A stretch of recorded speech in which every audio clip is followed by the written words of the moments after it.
જો આમને આમ જંગલોનું છેદન થશે, ગૌચરો પડતર જગ્યાઓ પર અધિકાર જમાવવામાં આવશે, ભેડિયાઓને ખોદવામાં આવશે, તોડી લેવામાં આવશે, અભયારણ્યોને દબાવી દેવામાં આવશે, વૃક્ષોનું જતન નહીં થાય, જળાશયો તળાવો એને પૂરી અને પુરાણ કરી અને આમને આમ જો ચાલતું રહેશે ને તો યાદ રખને કા હમ સત્ય કહેતે હૈ વ્યાસાસન ઉપરથી સાવધાન કરીએ છીએ કે આ દેશ અને દુનિયાની અંદર એક એવો સમય આવશે ને કે જેમ અત્યારે માણસને બારે ફરવું હોય તો ગાડીમાં ભેગી પાણીની બોટલ રાખવી પડે છે, એમ માણસ જો આમને આમ ચાલતું રહેશે, ભેડિયાઓનું નિકંદન નીકળતું રહેશે, ગૌચરો અભયારણ્યો એના વૃક્ષો છેદન થતું રહેશે તો એક સમય આવશે કે માણસને મોટી મોટી મેગા સિટીઓમાં ફરવું હશે ને તો ભેગી ઓક્સિજનની પ્રાણવાયુની બોટલ સાથે રાખવી પડશે અને શુદ્ધ હવા નહીં મળી શકે સાહેબ, યાદ રાખી દેજો.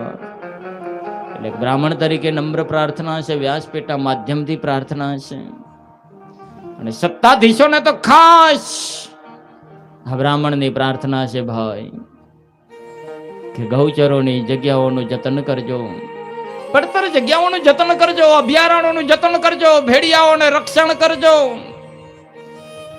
તો તમારી સત્તા લાંબા સમય સુધી ટકી રહેશે ભાઈ. સત્તાધીશોને સંપત્તિદારોને એક બ્રાહ્મણની નમ્ર પ્રાર્થના છે અને આપ બધાને પણ પ્રાર્થના કે આપણા વિસ્તાર ક્ષેત્રની આસપાસ કોઈ પણ એવી પડતર જગ્યાઓ હોય તો એની અંદર બીજું કાંઈ ન કરી શકો તો વર્ષની અંદર આવતી વર્ષા ઋતુમાં એકાદ વૃક્ષ એકાદ ઝાડવો વાવજો, ભગવાન મહાદેવ ખૂબ રાજી થશે. એક વૃક્ષ વાવી એ વૃક્ષનો છોડ વાવીને અને વિશાળ વિરાટ ઝાડવું બનાવવાનું અસંખ્ય પુણ્ય મળે છે અને ભગવાન મહાદેવની બિલ્વ પત્રથી પૂજા કરવાનો અધિકાર કોનો છે? તો કે જે નિરંતર વૃક્ષને પ્રેમ કરે છે ને, જે છોડમાં રણછોડને દેખે છે, જે વૃક્ષોનું, અભયારણ્યોનું, જંગલોનું, ગૌચરોનું, પડતર જગ્યાઓનું જતન કરે છે, એની ઉપર એને જ ભગવાન મહાદેવની બિલ્વ પત્રથી, બિલીના પાનથી પૂજા કરવાનો અધિકાર છે, બાકી અન્યને નથી. નમ્ર પ્રાર્થના છે કે બીજું કાંઈ ન બની શકે તો વર્ષની અંદર એકાદ બિલ્વપત્ર વાવજો. અરે જીવનની અંદર એક બિલ્વપત્રનો છોડ વાવીને એને કટાદાર વૃક્ષ બનાવજો. એક બિલ્વનો છોડ વાવીને એનું કટાદાર વૃક્ષ બનાવવાથી અમારું શિવશાસ્ત્ર કહે છે કે અસંખ્ય શિવાલયો બનાવી અને શિવાલયોની અંદર અસંખ્ય શિવલિંગોની સ્થાપના કરવાથી જે પુણ્ય ફળ મળે છે એટલું જ પુણ્ય ફળ માત્ર એક બિલ્વનો છોડ વાવીને એને કટાદાર વૃક્ષ બનાવવાથી મળે છે ભાઈ. અને અમારા માનગીરી બાપુને ખૂબ તાળીઓથી બતાવે કે જે આશ્રમની અંદર કેટલા બિલ્વપત્ર છે? 108 બિલ્વપત્ર છે સાહેબ. ખૂબ તાળીઓથી બતાવો. અને મારો પણ હવે ટૂંક જ સમયમાં સંકલ્પ લેવાનો છે કે કેટલા બિલ્વપત્ર વાવવા છે? 1,51,000 બિલ્વપત્ર વાવવાનો સંકલ્પ ટૂંક સમયમાં, થોડાક સમય કે બાદ, થોડાક સાલ કે બાદ, ક્યોંકि હજી થોડીક ચડતી કળા છે, થોડીક ટોપ 10 માં ગાડી આવી જાય પછી જે પણ કાંઈ કથામાં દાન દક્ષિણા મળે બધા જ બિલ્વપત્ર વવરાવા છે. જ્યાં જ્યાં પણ પડતર જગ્યા હોય ત્યાં જઈ અને બિલ્વના છોડ વાવીને અને કટાદાર વૃક્ષ, कुछ भी घर वाले को देना ही नहीं है, तिलांजलि ले लिया है, मात्र ने मात्र भगवान महादेवना शरण अंदर ज ये जिंदगी को समर्पित कर देना है. भगवान शिव ने आत्मसमर्पण, कारण के वृक्ष એ પર્યાવરણના જતન માટે અતિ આવશ્યક છે. રાજા એક સારી પૃથ્વીનું રક્ષણ કરે એને કહેવાય રાજા.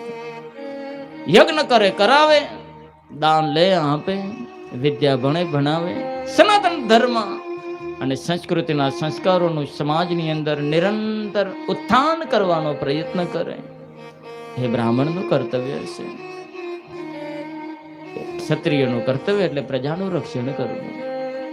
આ બેદુમ એ બાસ્કલ નગરની અંદર રહેતા લોકો એના ઘરમાંથી શું કરે છે તો કે ભિક્ષાવૃત્તિ કરે છે.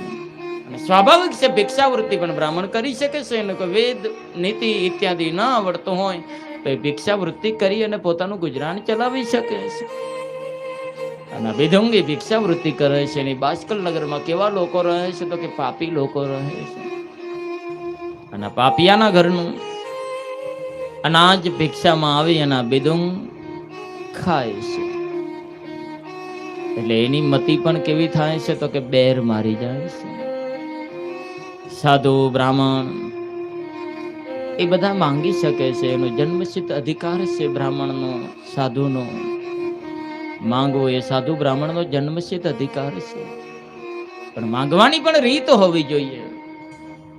અને ભિક્ષામાં મળેલું દ્રવ્ય એના ઉપર એકલા બ્રાહ્મણનો કે એકલા સાધુનો અધિકાર નથી. એમાંથી પણ એને અન્ય જીવ જંતુ પશુ પ્રાણી એને ખવડાવી અને પછી ભગવાનને ભોગ લગાવીને પછી ભક્ષણ કરવું જોઈએ. નહીતર ભિક્ષામાં મળેલું દ્રવ્ય બ્રાહ્મણોને કે સાધુઓને પણ પચતું નથી ભાઈ. એનું પણ નિકંદન કાઢી નાખે છે, એની પણ બુદ્ધિ બેર મારી દે છે.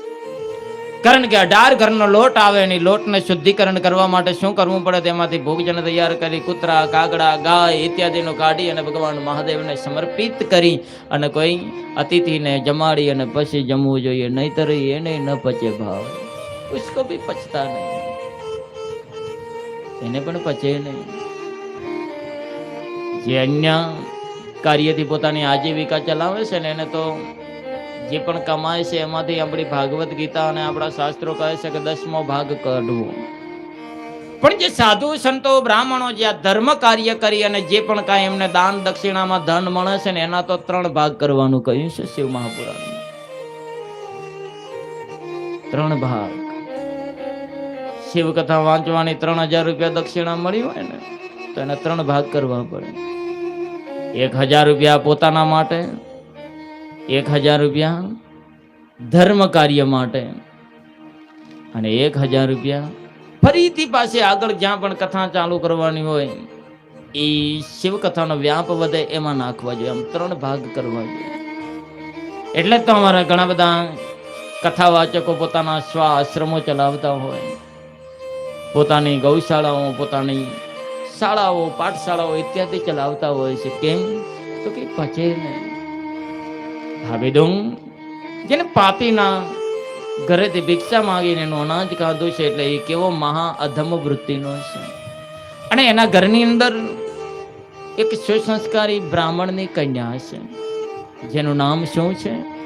સ્વયં ભગવાન વ્યાસ લખે છે, બાબા સૂત કહે છે કે બિદુંગ એના ઘરમાં એક સુસંસ્કારી બ્રાહ્મણની કન્યા છે ને જેનું નામ શું છે?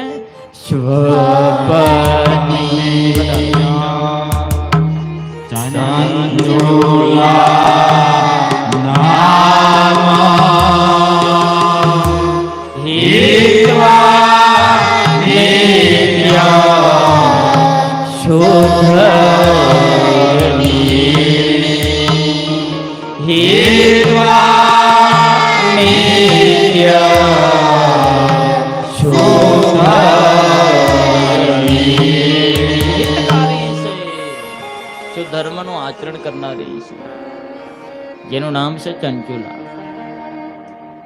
જગતની અંદર જે ઘરમાં સૌભાગ્યવતી સ્ત્રીઓ ધર્મનું આચરણ કરે છે ને એ ઘરની અંદર પરમ શાંતિ હોય છે. કયા ઘરમાં અશાંતિ હોય છે કે જે ઘરની અંદર સૌભાગ્યવતી સ્ત્રીઓ પોતાના સ્વધર્મનું આચરણ કરવામાં ચૂક કરે છે ને એ ઘરની અંદર અશાંતિ થઈ જાય છે. અને અમારી બહેનો, માતાઓ અને દીકરીઓને એક બ્રાહ્મણ તરીકે નમ્ર પ્રાર્થના છે, મહાદેવની કથાના માધ્યમથી પ્રાર્થના છે. કોઈ ઉપદેશ, કોઈ જ્ઞાન આપતા મને આવડતું પણ નથી. આ જગતની અંદર ઉપદેશ આપવા વાળા, જ્ઞાન આપવા વાળા, કંઠીઓ પહેરાવવા વાળા, એ મંત્ર કાન ફૂંકવા વાળા તો જગતની અંદર ટીવી ચેનલોમાં મોટા મોટા માળાઓના બોરા કોથળા લઈને આપ જગતમાં મળી રહેશે. મારું તો કાર્ય માત્ર ને માત્ર મહાદેવની કથાના માધ્યમથી આપ સર્વને નમ્ર પ્રાર્થના કરવાનું છે. અમારી બહેનો, દીકરીઓ અને માતાઓને ખાસ કે ક્યારેય પણ પોતાનો સ્વધર્મ ન છોડવો જોઈએ.